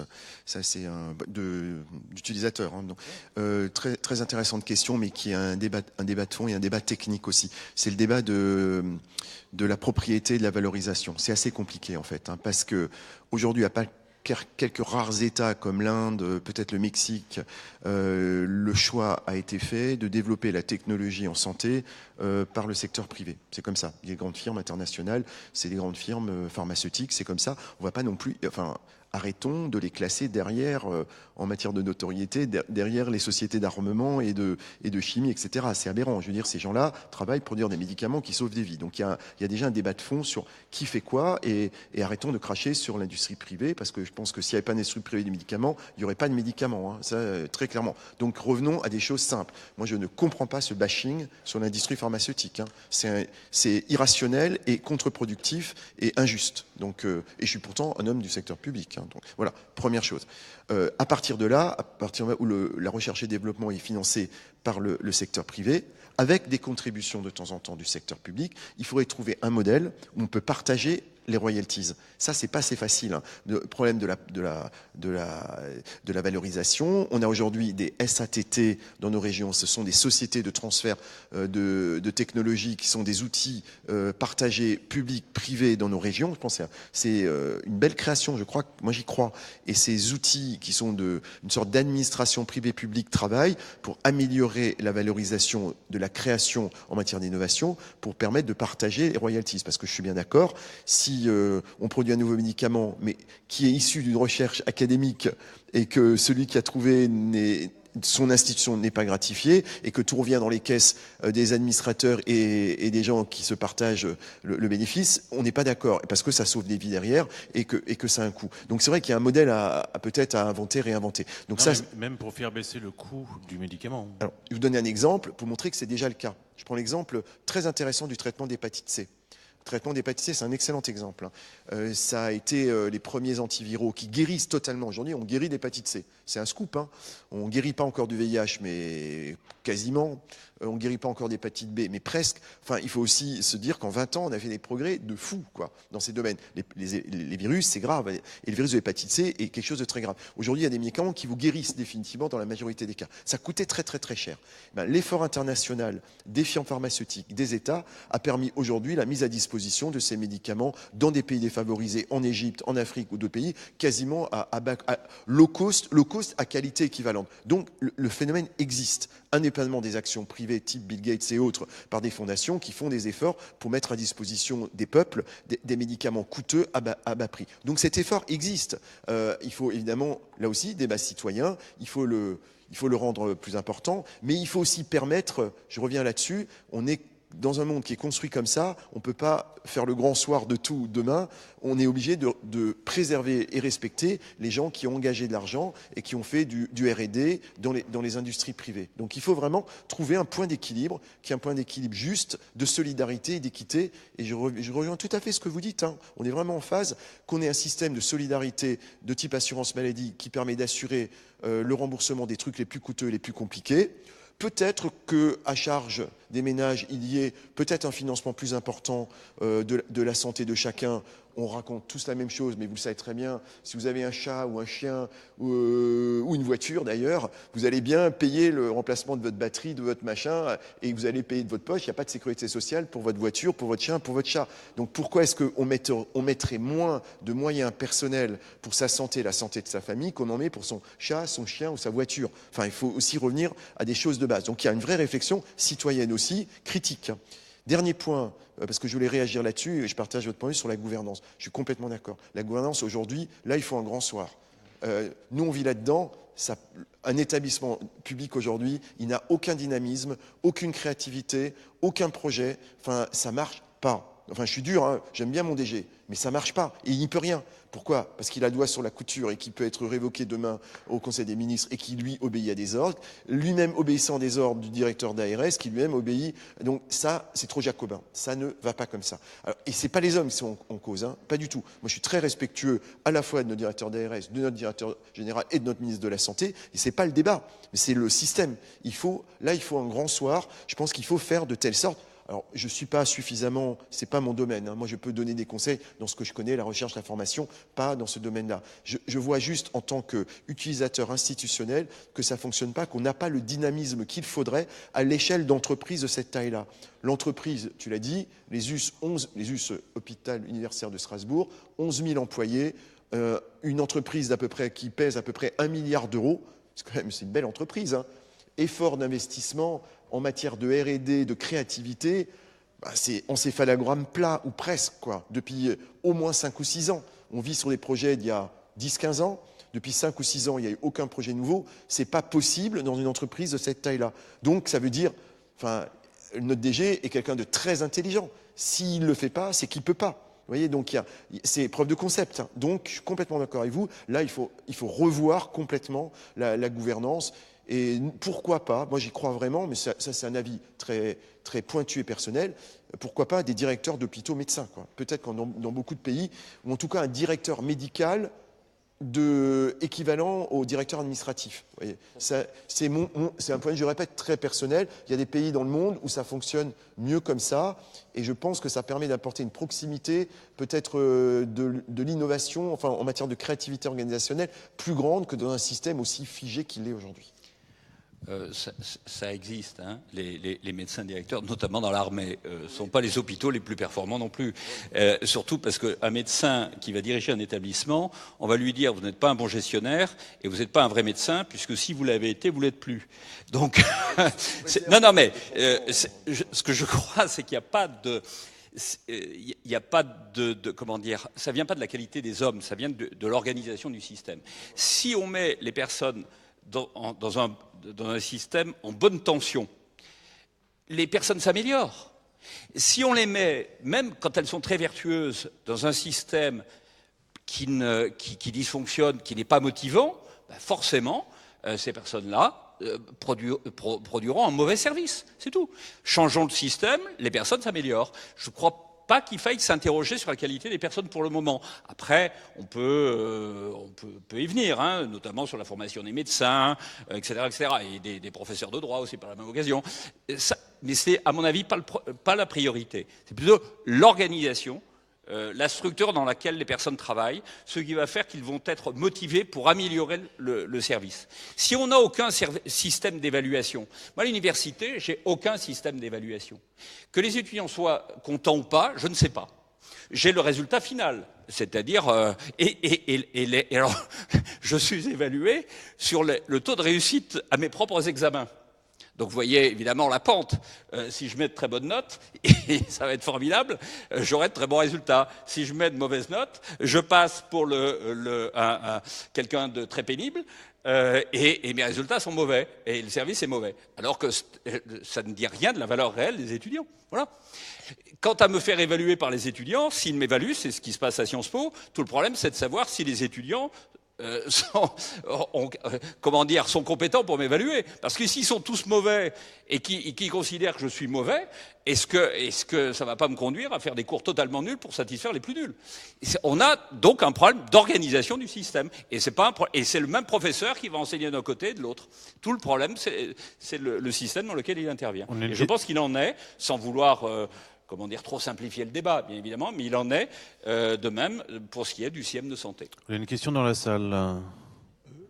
Merci pour ce débat. Il est très intéressant. On ne peut pas sortir avec une idée claire. C'est beaucoup trop rapide. Je m'adresse à vous. Alors, vous avez dit pas économiste, mais financier. Est-ce qu'une partie de l'analyse contrastée que vous avez entre les deux ne vient pas du fait que vous restez au niveau macro et que vous n'allez pas voir... C'est une question, hein, c'est en aucun cas une critique. Hein, non, une question. Que vous n'avez pas le temps, vous n'avez pas eu la possibilité d'aller voir dans le détail du fonctionnement, ce qui vous reste à une analyse très globale, qui est juste, mais parce que vous ne pouvez pas aller dans le détail. Deuxièmement, et en étant confronté directement à la vie de l'hôpital. Alors deuxièmement, moi je suis comme vous, professeur des universités, je connais bien Paris Descartes parce que j'y vais, je travaille, je connais Sciences Po, avant qu'il y ait les problèmes, je pouvais aller à cet institut-là. Vous comparez là deux choses qui sont totalement incomparables, pour une question d'effectifs et pour une question de recrutement. Donc je ne suis pas d'accord avec votre analyse. En plus, bon, j'anime avec Frédéric Dardel et les autres que vous connaissez, puisque c'est votre président, une structure sur l'évolution des technologies d'enseignement. Il y a quand même des choses qui sont en route et qui font que c'est pas aussi catastrophique que ça. Ça, c'était simplement un constat. Mais ma première question, c'est est-ce que c'est pas au niveau de l'analyse dans le détail? Et c'est peut-être là que une partie des discordances qu'il y a entre les deux parties qui sont là, ça provient peut-être de ça. De toute façon, tout est multifactoriel. Il n'y a pas une cause. Il y a plusieurs causes. Mais c'est tout. Je vous... et c'est surtout pas quelque chose de frontal, etc. C'est simplement une question que je me pose en tant que scientifique, mais non du secteur médical. Tout le monde se pose des questions et les questions peuvent être frontales. Il n'y a pas de problème. On discute entre... Polémique, vous voulez dire? C'est pas polémique? Ah oui, mais personne n'est polémique, là. On se répond, je crois qu'on est tous de bonne foi. Ah non, je ne prends pas mal du tout. Personne ne prend mal la contradiction. Au contraire, on est là pour ce plaisir-là. Je le fais sur mon temps de travail, vous voyez. Donc pour vous dire, le micro, oui. J'ai participé à une étude qui allait comparer les coûts des actes chirurgicaux obstétricaux dans le public et dans le privé, en utilisant toutes les bases de données. Alors, moi, je suis juriste financier. Dans ma carrière, j'ai participé à la gestion du système de l'assurance maladie, notamment parce que j'ai été responsable du département trésorerie de l'Agence centrale des organismes de sécurité sociale. J'ai passé 8 ans à la Cour des comptes. Donc, j'ai une compétence concernant le droit financier et l'organisation financière, mais pour ce qui est de la médecine, je ne suis pas compétent. Donc j'ai fait cette étude-là avec des collègues médecins. Et on a comparé les chiffres, on a essayé de le faire en toute bonne foi. Est-ce qu'il y a un passage sur le terrain même? Oui, non, mais alors, après les passages sur les terrains, je vous ai dit, j'ai fait 8 ans de contrôle en tant que rapporteur à la Cour des comptes. Donc sur le terrain, on y va. Mais si vous voulez, si on considère que tout est un cas particulier, on ne peut prendre aucune décision. Vous allez me dire qu'à Strasbourg, mais attendez, c'est pas Strasbourg, c'est Strasbourg Sud. Et dans le Sud, c'est tel quartier, pas tel autre. Si on a cette démarche-là, on ne peut pas répondre à une question angoissante, c'est celle du fait que les recettes ne suivent pas les dépenses. Et que donc, il faut quand même que collectivement on réponde à cette question-là. Comment faire pour que les fonds que l'on collecte, qui sont très importants, soient bien alloués? C'est tout. Donc il faut trouver des formules. Il n'y a pas de formule magique. Il faut simplement tenir compte de ce qui a été fait et de faire un bilan et de voir ce qu'on peut prendre de meilleur dans tous les systèmes. Dans les systèmes étrangers, ils ont mis en concurrence les assureurs de santé. Pour ce qui est de la protection de base, j'entends, à mon avis, c'est une mauvaise chose. De point de vue-là, je ne suis pas du tout libéral. En revanche, pour l'organisation du système de soins, nous, on a un système qui privilégie, pour ce qui est de l'hospitalisation, une planification administrative qui me paraît ne pas être la bonne solution. Et que si on introduisait plus de concurrence dans ce système-là, pour la gestion d'un service public administratif, on y arriverait mieux. Et j'ai pris le cas de l'université, entendons-nous. Bien sûr, les étudiants de Descartes et de Sciences Po ne sont pas les mêmes. Nous sommes entièrement d'accord. Je parlais de la structure administrative. Dans un cas, c'est l'administration, avec des personnels des agents extrêmement protégés, dont les professeurs d'université, peut-être qu'ils le sont trop. Et puis de l'autre côté, un système essentiellement de droit privé, beaucoup plus souple. Eh bien, je peux vous assurer que le fonctionnement administratif, l'organisation est bien meilleure de l'autre côté, indépendamment du résultat des étudiants qui ne sont pas les mêmes, qui ne sont pas sélectionnés de la même manière, qui ne font pas le même métier. Nous sommes bien d'accord. Ce qui ne veut pas dire qu'à Descartes, il ne se fait rien de bien. Nous sommes bien d'accord. Je parlais de l'organisation administrative. Je pense qu'on l'a bien compris. Jean Sibilia, et ensuite on a une question dans la salle. Un point là-dessus très très court. N'oublions pas que l'évaluation, à mon avis, le gold standard de l'évaluation de ce truc-là, c'est le bien-être de l'acteur et de l'utilisateur. N'oublions pas qu'on est dans une société où on doit être solidaire et on doit tenir compte du soignant et du soigné, puisqu'on est dans le domaine de la santé. Et je pense que le meilleur système, c'est celui dans lequel se sent aussi bien le soigné que le soignant. Et aujourd'hui, on est en train de créer un fossé entre les deux. Et je le répète, il y a un vrai problème aujourd'hui dans le monde des soignants, aussi bien d'ailleurs dans le secteur public que privé, avec des différences que vous évoquez. Je voulais juste, après, donner un exemple très intéressant, je pense, sur la question qui a été posée sur le micro. Prenons un acte identique. Je vais prendre un exemple, la prothèse de hanche. On comprend tous, une prothèse de hanche, finalement, qu'on le fasse en public ou en privé, évidemment, c'est le même acte technique. Hein. C'est le même malade.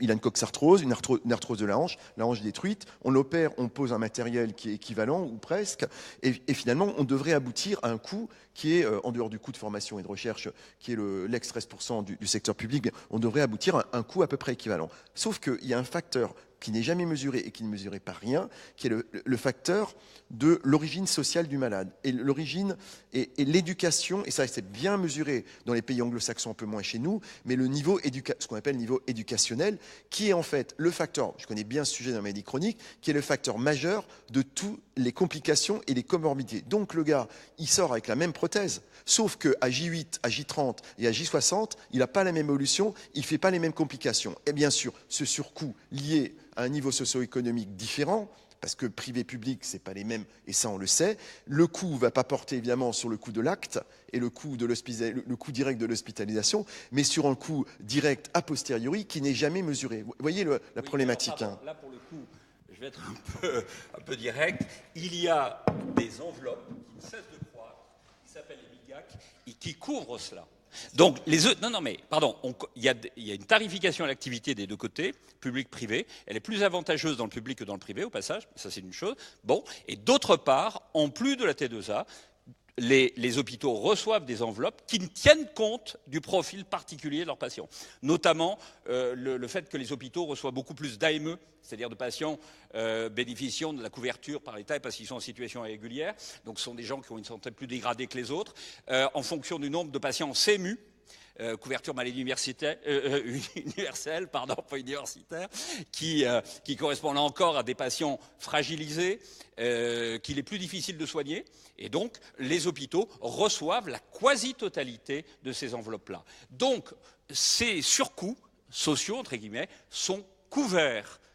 Et les hôpitaux trouvent une compensation à ce surcoût. C'est là qu'on n'est pas d'accord, c'est-à-dire qu'on considère que la mesure du surcoût, elle n'est pas ad hoc. C'est ça qu'on dit. Vous voyez, que l'outil existe, mais elle n'est absolument pas à la mesure du surcoût, de ce surcoût qu'on mesure mal, quoi. Alors voilà.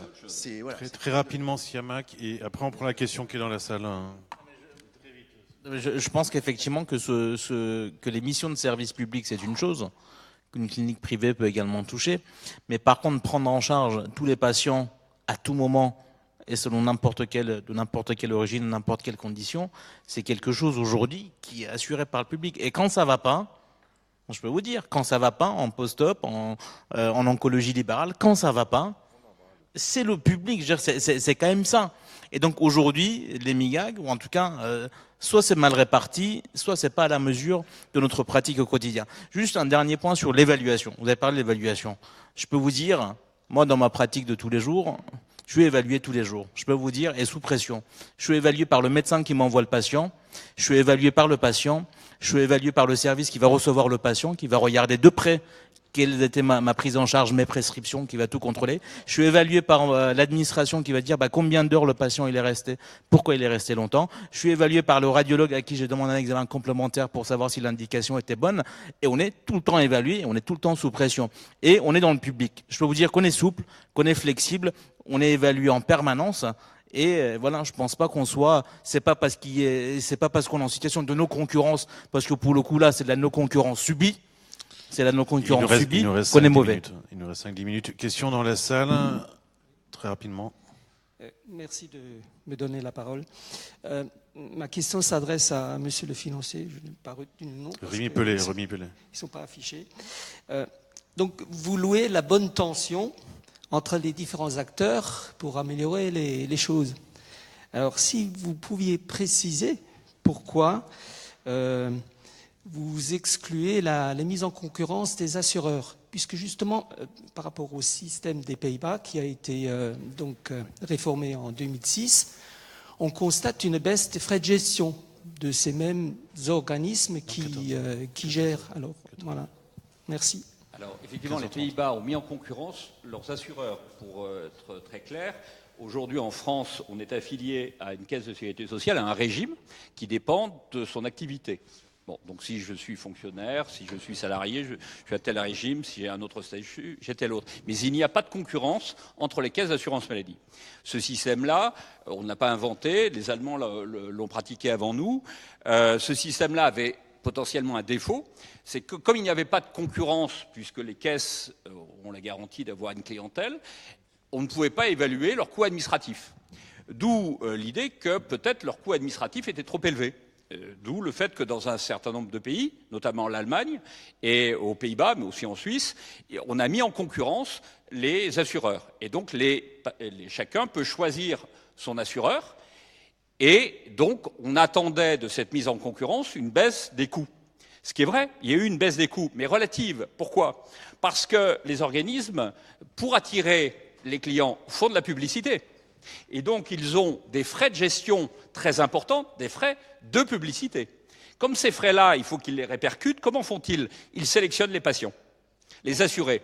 Donc, pardonnez-moi, donc, parce qu'ils sont arrivés à un système de sélection qui fait que les caisses publiques qui étaient mises en concurrence ont hérité de tous ceux qui ne pouvaient pas s'assurer ailleurs, on a organisé aussi bien aux Pays-Bas qu'en Allemagne, un service de mutualisation ex post, une péréquation après coup.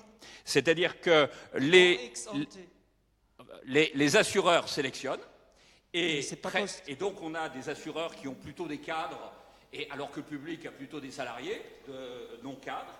Et comme les risques sont plus élevés d'un côté que de l'autre, on a un mécanisme de péréquation. Oui. Au bout du compte, qu'est-ce qu'on a gagné ? Pas grand-chose. Si. On n'a pas gagné grand-chose parce que, d'une part, c'est très lourd, il y a une contestation permanente des mécanismes de mutualisation, donc le système est constamment contesté, et il y a des frais cachés derrière, notamment des frais de publicité.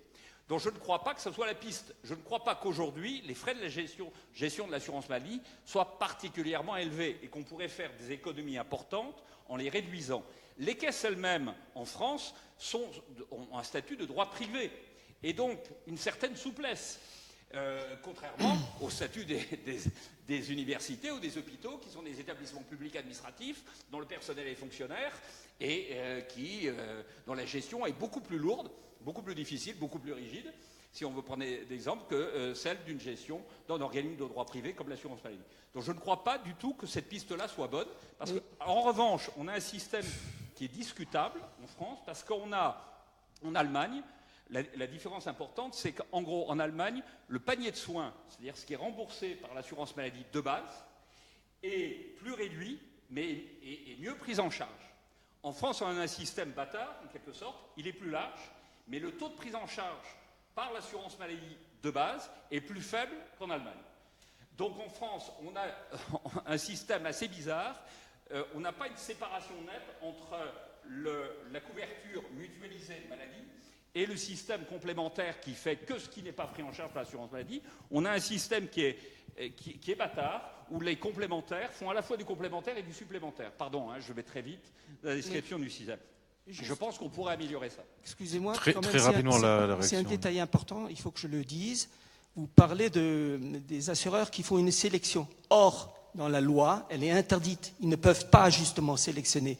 C'est le patient, c'est l'adhérent, etc., qui choisit qui il veut. Et effectivement, pour éviter le biais, parce que effectivement, une personne coûtera plus qu'une autre, et puis effectivement, si elle est cultivée ou pas, enfin bon, ils utilisent 25 critères, effectivement, pour faire une péréquation. On sait très bien, par exemple, un diabétique, à tel et tel âge, sur une année, il coûtera tant et tant. Donc, si un organisme gère 10 diabétiques et un autre 1000, forcément, la dépense n'est pas la même. Et donc, il y a une péréquation qui est faite ex ante. C'est au début qu'on leur dit, vous avez tant et tant de diabétiques, donc on vous alloue tant et tant, etc. Il ça ne peut pas être exempté. Vous avez tant et tant de diabétiques. C'est a posteriori. On sait le nombre de diabétiques une fois que les gens ont adhéré. Donc la péréquation est nécessairement postérieure. Ils ne changent pas tous les ans. Et d'autre part, il n'y a pas de sélection. Il y a une interdiction de la sélection, nous sommes d'accord. Oui. Mais comme ces assureurs proposent plusieurs types de couverture, il y a la base, mais aussi la complémentaire. C'est comme ça que la sélection se fait. Et donc, il y a des gens qui ne peuvent pas se payer une complémentaire large, et donc ils vont prendre qu'une base toute simple. Et donc, en fait, de facto, on arrive avec des assureurs qui ont plus de mauvais risques que les autres, d'où un mécanisme de compensation ex post. Et ex post, parce que ça ne peut être qu'une fois que les gens ont adhéré, forcément. Mais, alors évidemment, au bout d'un moment, on a des critères qui se répètent d'une année à une autre, et on utilise ces critères-là et on voit s'ils sont toujours valables. Nous sommes d'accord. Mais il y a une péréquation après coup. Notre système aujourd'hui, c'est un système qui opère une péréquation automatique, en quelque sorte, puisqu'il y a un grand assureur général.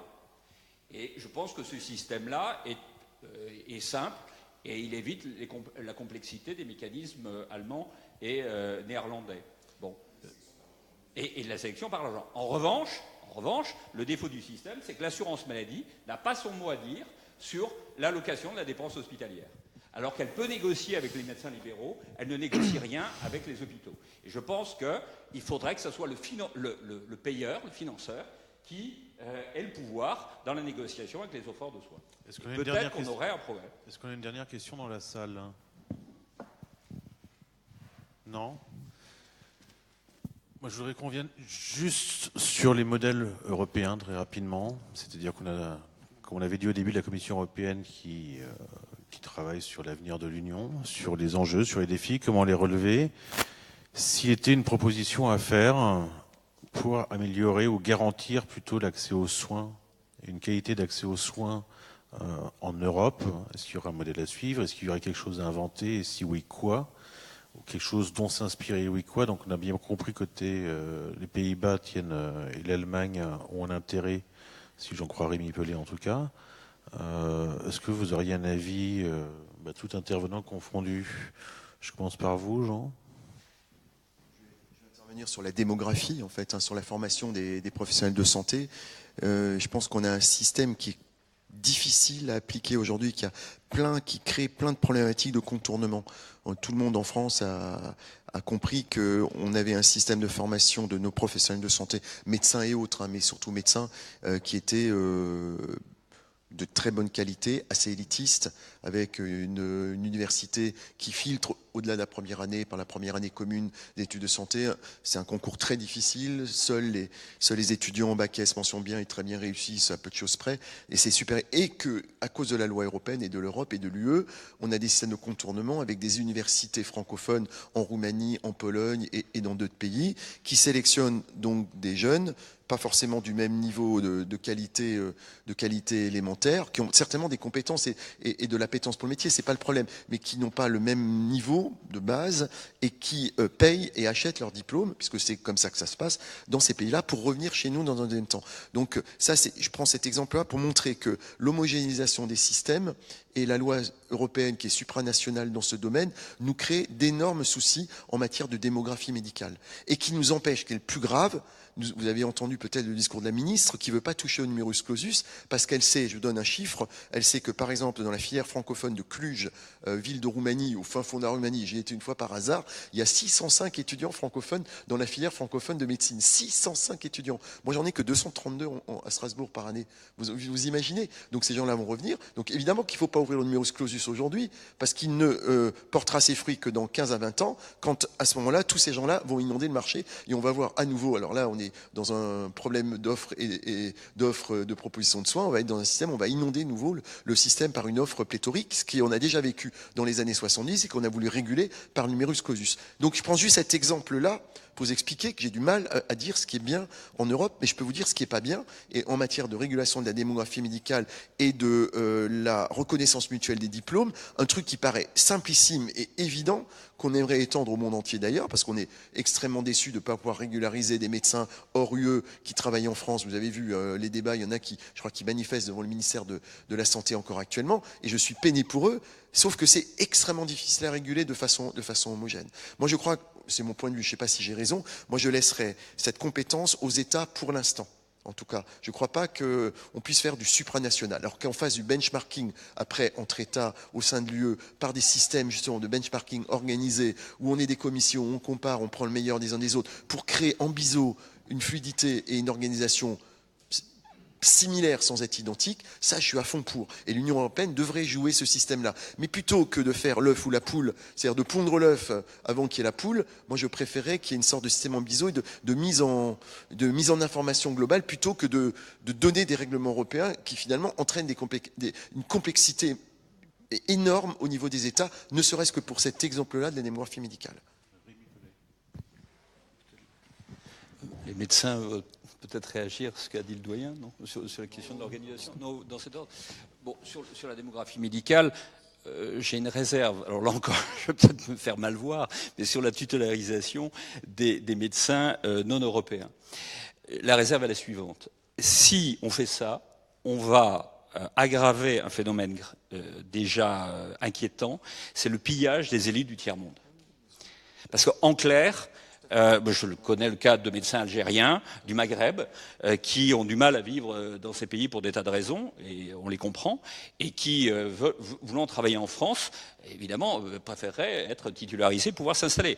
Le seul problème, c'est si on fait ça, le Maghreb va se vider de ses élites. Et si on veut que le Maghreb se développe, il lui faut des élites.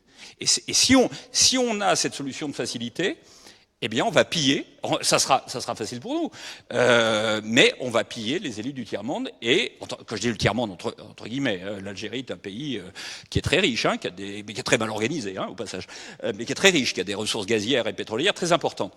Bon, il est mal organisé. Ces élites s'y sentent mal, s'ils veulent faire carrière en France, moi je n'ai absolument pas de xénophobie, ce n'est pas le problème. Le problème, c'est qu'on va priver les Algériens de leurs élites. Donc, c'est un danger. En Europe, on a un phénomène différent. Ce ne sont pas les médecins roumains qui viennent en France, ce sont des Français qui ont été recalés à l'examen au concours français, ou pas, et qui anticipent d'être recalés et qui vont en Belgique ou en Roumanie pour revenir sans avoir fait l'effort de travailler sérieusement. Donc effectivement, là, la solution de bon sens, ça serait l'évaluation de la qualité des médecins qui demandent de leur installation. Et le problème du Conseil de l'ordre aujourd'hui, c'est que quand ils ont un diplômé de Roumanie, il est médecin, le Conseil de l'ordre n'a pas de contrôle et donc est obligé de le prendre. Bon, alors qu'un médecin algérien, d'origine algérienne, mais formé dans le système français, sera de meilleure qualité, si j'ose dire, professionnelle, qu'un Français, entre guillemets, encore je mets des guillemets de souche, qui serait allé se former, entre guillemets, en Roumanie, qui reviendrait, qui sera moins bon médecin que l'Algérien, qui aura été formé par le système français. Donc c'est pas évidemment une question d'origine, c'est une question de qualité du système. Voilà. C'est une information parce que on l'a déjà régulé par un système DFMS, DFMSA qui existe depuis quelques années, qui évite justement le pillage des pays émergents, des pays du tiers-monde. Alors c'est très décrié. Parce que finalement ça ne crée plus de liberté de transmission. Je ne peux pas envoyer mon élève, je suis à Constantine, je ne peux pas l'envoyer à Strasbourg, alors qu'avant je l'envoyais, parce que le système de régulation des FMSA, il donne un diplôme officiel français pour des médecins étrangers hors UE, mais qui doivent revenir chez eux. Et moi je suis pour ce système-là qui était décrit, qui est d'ailleurs géré à Strasbourg. On gère nationalement ce système à Strasbourg, donc j'en suis un petit peu responsable. Mais moi je défends ce système parce qu'il donne un diplôme. Il n'y a pas de système d'esclavagisme postcolonial qui existait un petit peu quand même, il faut le dire, en toute honnêteté, et qu'on oblige par le diplôme, les gens ne peuvent pas s'installer en France, ils doivent revenir s'installer chez eux. Il n'empêche qu'ils peuvent épouser une Française, il n'empêche qu'ils peuvent revenir un moment en France. Voilà. Ça, bien sûr. Alors, indépendamment de cette question, pour ce qui est de l'organisation, indépendamment de cette question de sélection, je crois qu'il faut aller vers des systèmes mixtes, public-privé. Et que les gens qu'on cesse d'être totalement dans le public ou dans le privé, mais qu'on ait des systèmes mixtes, qu'on ait la sécurité du public, une certaine sécurité, et qu'on ait des motivations du privé. Si on pouvait avoir ce type d'organisation qu'on aurait appelé dans les années 70 social-démocrate, je ne sais pas comment on l'appellera aujourd'hui, des systèmes mixtes, ça me paraîtrait la bonne solution. Juste par rapport au premier point des médecins à diplôme étranger que vous avez évoqué, moi je pense que tout simplement, d'abord il faut que dans notre système on est un peu hypocrite, puisque les Américains ils font quoi? C'est assez simple. Vous avez un diplôme étranger, vous passez des examens, vous les réussissez, vous avez l'équivalence, vous travaillez. Vous les réussissez pas, vous travaillez pas. C'est très très simple. En France, pendant des années, des dizaines d'années, on a fait travailler des gens sur les mêmes postes, pour les mêmes responsabilités, avec des salaires moindres. Ça, c'était inadmissible. Et c'est toujours inadmissible. Je trouve que pour le coup, les Américains ou les Nord-Américains, parce que les Canadiens sont sur le même système, parce que même quand on est français et qu'on va aller travailler au Canada, qu'on a un diplôme de médecin français, on doit passer 3 examens qui sanctionnent le premier, le deuxième et le troisième cycle des études médicales. Et je pense qu'il faut être sur des choses qui sont rationnelles, que les demandeurs peuvent comprendre. Et on réussit l'examen, on travaille. Ça, c'était sur ce point-là. Et sur la proposition au niveau européen. Au niveau européen, moi je pense qu'il y a un enjeu qui est majeur au niveau européen. D'ailleurs, dans tous les pays développés, je fais observer qu'aux États-Unis, aujourd'hui, il y a une diminution de l'espérance de vie pour les hommes blancs de plus de 60 ans. Et on l'observe dans un certain nombre d'États. On peut lire le dernier livre d'Emmanuel Todd là-dessus, qui est assez précis. Et dans tous les pays développés aujourd'hui, se développent des poches de pauvreté où l'espérance de vie diminue malgré des progrès techniques. Donc un enjeu qui se pose à nous aujourd'hui, comment préserver notre modèle de société et de soins par rapport à ça. Le premier élément, c'est la question de l'éducation à la santé et de la médecine préventive. On est encore très loin aujourd'hui. On est encore très très loin. Il y a la question de la relation de la santé à l'environnement, dans lequel le public commence à être conscient, la question des perturbateurs endocriniens. Et je pense que l'Europe a un rôle à jouer là. On a vu que les débats sur les perturbateurs endocriniens, en tout cas au niveau de la législation, opposent des intérêts qui sont contradictoires aujourd'hui. Et donc on a un vrai travail à faire sur l'impact de notre environnement de manière large sur la santé, et je pense que c'est un biais par lequel on peut intéresser le public aujourd'hui sur les questions de santé.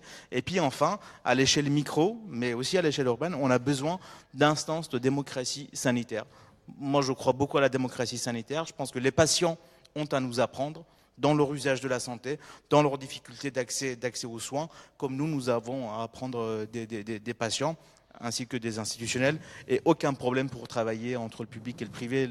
L'enjeu, il n'est pas là. L'enjeu, c'est quel meilleur service public, quel meilleur service de santé au meilleur coût pour les patients. C'est vraiment cet enjeu-là. Mais pour ça, il faut aussi que les acteurs de soins, les praticiens de soins, puissent être épanouis. Là aussi, c'est un autre enjeu sur lequel on n'y est pas encore. Siamak Agababa, médecin urgentiste, merci. Jean Sibilia, doyen de la faculté de médecine de Strasbourg, merci également d'être venu. Rémi Pelé, un grand merci aussi pour l'expertise financière et pas économique, comme j'avais dit au début. Et au professeur Muller qui s'excuse, enfin qui nous a demandé de l'excuser. Il avait des obligations professionnelles et il n'a pas pu rester avec nous sur la fin du débat. Prochain débat, c'est sur l'accès à l'énergie, un accès pour tous et comment dans les années qui viennent. Je vous remercie et vous avez une petite pause d'ici 16h, heure à laquelle on reprend. Merci à tous.